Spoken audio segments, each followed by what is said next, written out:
À ce jour, le siège de la réponse d'urgence a déployé des milliers de secouristes, plus de 200 véhicules, 5 hélicoptères et des équipements de recherche et de secours. Les secouristes ont examiné des images de surveillance publique et parlé à des témoins autour du site de l'accident pour obtenir d'autres indices. Ils ont élargi la zone de recherche avec l'aide d'une équipe d'investigation technologique. Bien que nous n'ayons pas encore trouvé de survivants, nous n'avons pas perdu espoir. Des recherches au sol ont été effectuées sur le site principal de l'accident dans la ville de Wuzhou, située dans la région autonome Zhuang du Guangxi, dans le sud de la Chine.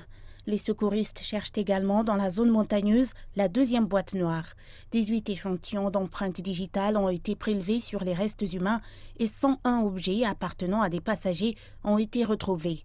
Les experts ont commencé à examiner l'ADN des restes humains pour identifier les victimes. Je suis ici sur le site principal de l'opération de recherche. Maintenant, nous pouvons voir certains des objets et des pièces trouvées. Par exemple, ce grand morceau fait partie de l'aile de l'avion qui a été traîné vers le bas depuis la pente.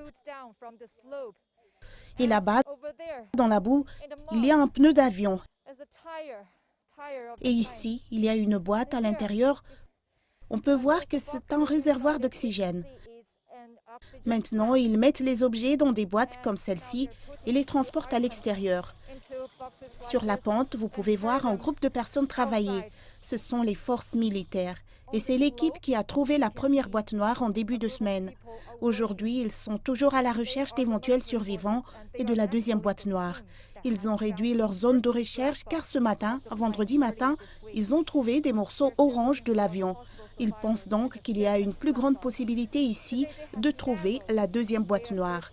Et une fois qu'ils trouveront quelque chose d'orange, ils le signaleront immédiatement aux experts, les autorités de l'aviation civile qui sont sur place. Et ils viendront ici immédiatement pour davantage d'analyses.